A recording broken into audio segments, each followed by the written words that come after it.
My name is Amal Buford. I'm in Amherst class of 2019. I study film and computer science. Cool. And I'm Lauren Tascula, class of 2017, English major. So do you remember where you were when you heard about Amherst Uprising? Yeah, I think I was at lunch or something. I remember I had my first year seminar at the same time.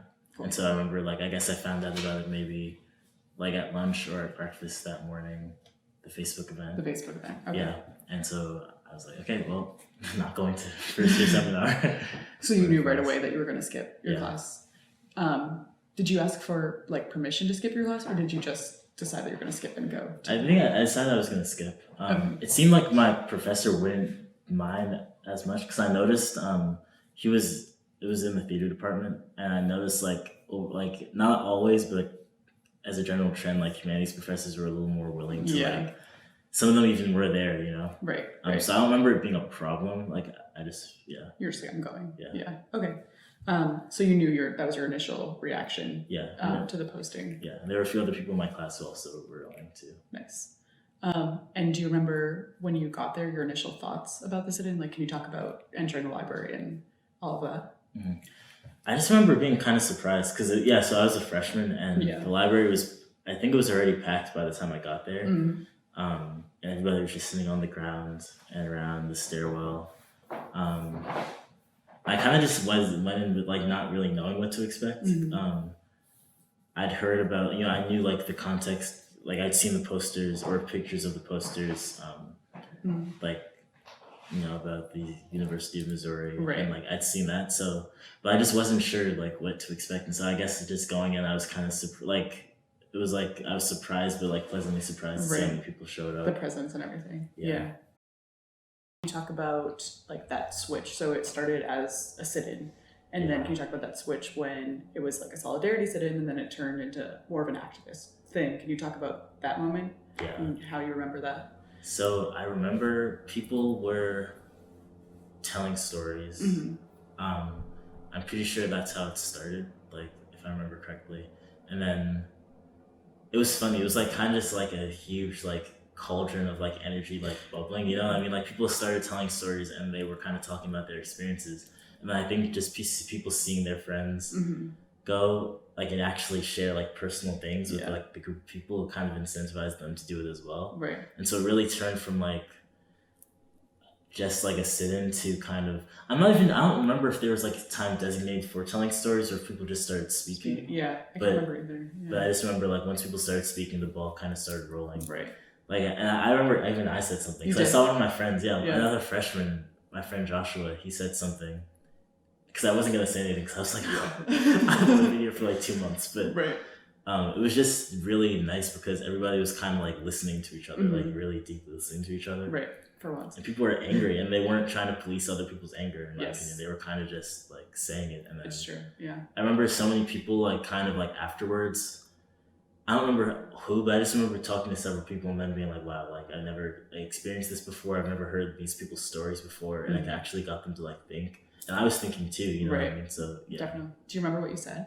I don't remember the specifics of what I said. I know the gist of it was kind of echoing some of the things I'd heard mm-hmm. and being from the perspective of someone who's new here. Yeah. Kind of, I remember because the person who recruited me, or not recruited me, but the person who came, what was it? Maybe the person who was the head of college recruitment in the Northeast or mm-hmm. something. I definitely seen him before, whether on a visit or something like that. And so he was there.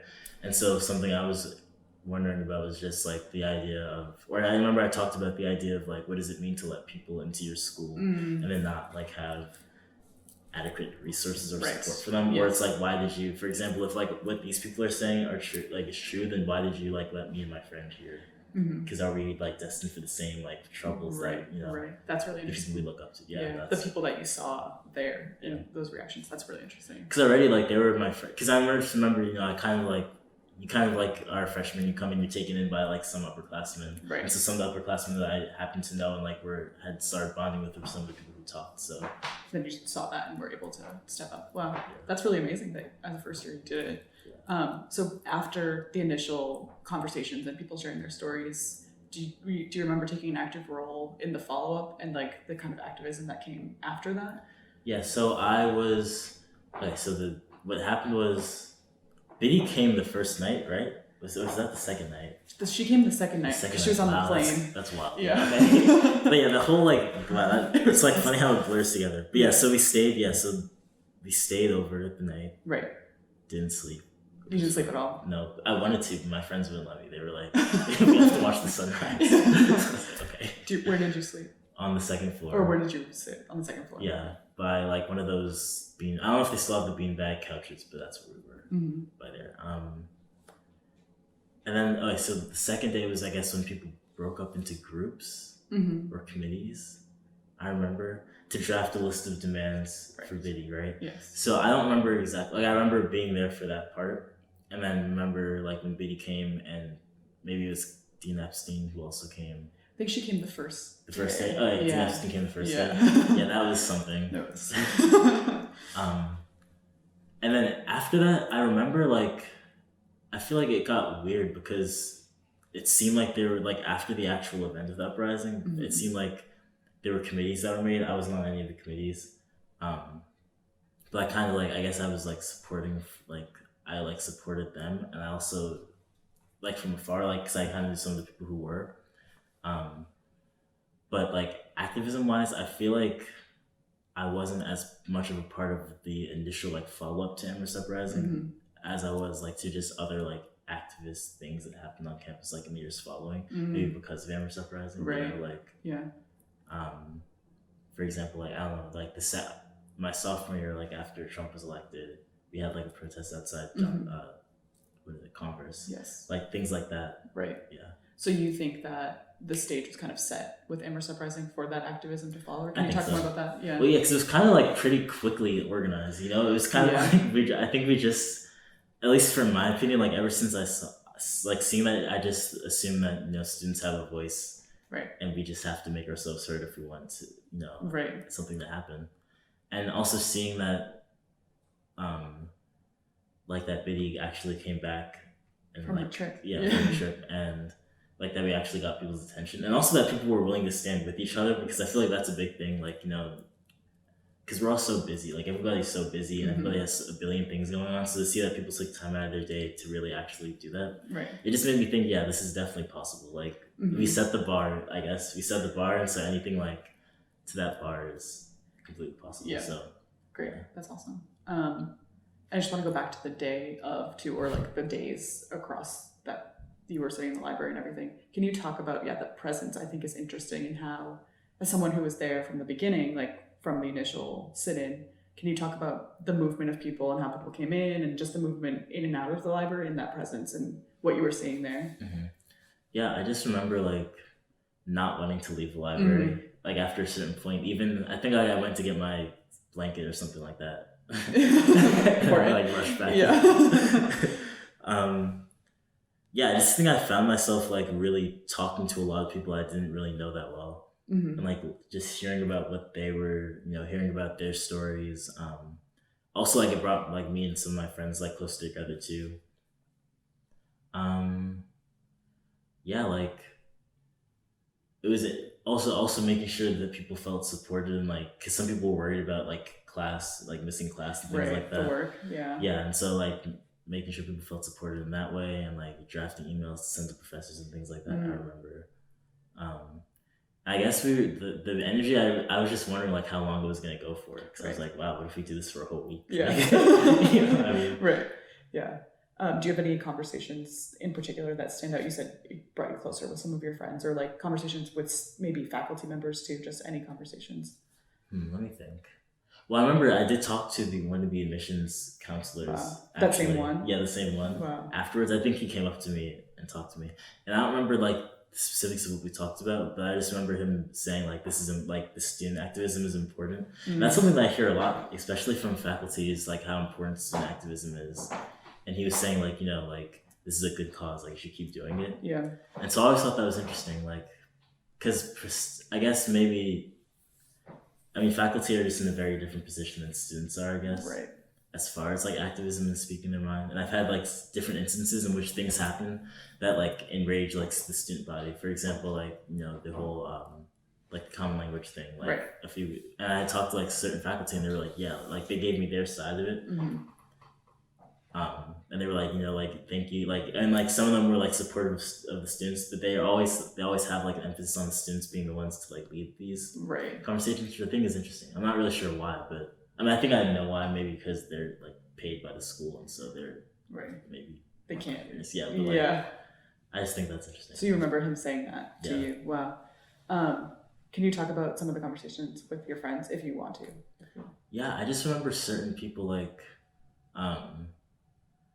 saying, like, some people were talking about how some people, I guess, felt more motivated to be like allies, which I thought was cool. Yeah. And to like intentionally like name that they wanted to be allies and like talk about, things that they learned.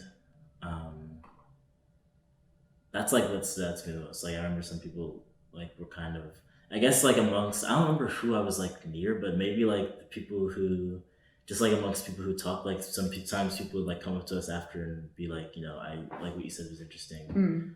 Like, how can I like help? Or like, as someone who doesn't really talk about, like, not used to talking about like privilege or things like this, like, how do you like talk about these things? Which is also a learning experience for me too. Right. You know what I mean? Yeah. Because like, I think that was a conversation that a lot of us just had never really had before. Definitely, yeah. Especially as first years to come in and step up like that. It's kind of amazing, yeah. Could you say like explicitly in what ways the uprising was important for you? Maybe as a first year and coming in and kind of shaping what Amherst could be and how it's kind of played out now that you're graduating in 2 days. Yeah, I think that like one of the biggest ways. Okay, so first we have like the Office of Diversity and Inclusion, right? Who which like is new. Yeah, which is actually yeah. I'm pretty sure that started like the year after, and I work at the MRC. Okay. So I guess I worked at the MRC before we had an ODI, but now that we have an ODI, I technically work like under that branch. Yeah. And so that's like a big way, like institutionalizing the just that those issues are important. And I feel like if nothing else, it gives, like, to me it means a lot because it gives us like leverage, because now we're like, okay, well, you have a whole like diversity office with a budget, so it makes no sense that you're not like actually doing this work. Right. And so we can use it kind of as like, here, this is your like commitment to us, why aren't you like fulfilling it? Right. You know what I mean? Definitely. So I think that's like the most important, like that's like the most important structural thing, I think, just because it gives like students like some leverage. I don't think it means we should stop like having activism, but I think it actually means we should have more now, because now we have something that's like to hold on to. If you're like, you said you care about these issues, you have this office, yet we still need this, and this. So now like it gives more direction, I think. Definitely. So that's like the biggest thing. And also just, I never really, ever since Amherst Uprising, like I've never thought it's like of being too radical. Like I don't think like asking for those demands is radical. You know what I mean? Right. So it just seems like kind of logical, so. Nice. Yeah, that's interesting, because it was kind of painted as radical by some people. Because it was. And I don't remember. I just remember being so annoyed at the way it was being covered in the media. Yes. Like I don't remember exactly what they were saying, but I just remember being so furious. And it's like, people asking for certain basic things is not radical, in my opinion. Right. Like, just to ask. Maybe to like violently take is radical, but just asking, that was in no way radical to me. So like, yeah. Wow. Are there any other, so we got ODI, which is very new. Are there any other changes that you noticed following Uprising, either like structural changes like that, or just conversations, any differences in Amherst that you noticed? I think that like, I don't know, I hope that there's maybe more dialogue like amongst students, and like actually like more work done to kind of like come towards, because I feel like, I think the campus is, to me, it's always seemed pretty like separated. There's like in terms of groups and cliques, and people don't really like talk often, like if they're in different spheres. And I feel like that's, it's hard. I don't know what it was like before. I'm assuming it was worse before.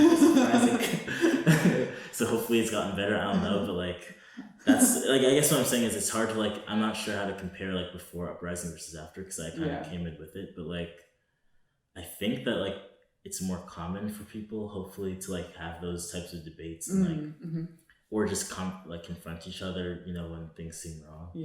like when a student, went to JC and like asked that the Republicans get defunded for their hate speech, like that stuff like that. Like I hope that in the years after like uprising, people feel more comfortable, like I guess just speaking up for themselves and like their groups of people, Yeah, awesome. Yeah, and that relates to this next question, but anything else related to like the legacy of uprising, especially because you're the last class that will have been here for it too. Anything you want to talk about that way, is like the legacy, how it might be remembered, those types of things. Mm-hmm. Yeah, I just hope that like it's remembered. Well, first of all, I hope that it's always mentioned, like when ODI is brought up, that like it was started like as a demand of Amherst Uprising. Right. I think that's important because I just hope that like it just remains like some type of like I just hope it remains like a concrete memory, because the thing is like it's like with the 4 years, everybody's here for like 4 to 6 years, the average student's here, Right. and so like in 4 more years, like there really might not be too many students who have like any type of memory. Yeah. So I hope that like for those students, they still understand that like they still have all the positive, I guess all the positive effects that have like for me from Amherst Uprising, like feeling like I have a voice and feeling like students have a voice. I hope they still have those same feelings because they know that Amherst Uprising happened. Because it happened. Yeah. I think they should, but I don't know. Yeah. That's why I think this is important, because like because the thing is people are also busy. So like as a senior, like I've tried to like talk in like my spaces and communities about it and make sure people don't forget, but it's like, are they gonna do that? Like the people who like the freshmen now, right? Like, how are they gonna pass that on? Yeah. Yeah, I know. I hope for that too. Yeah. Is there anything else that you want to add or say or mention? Not really. I just think if people are unhappy, we should just do it again.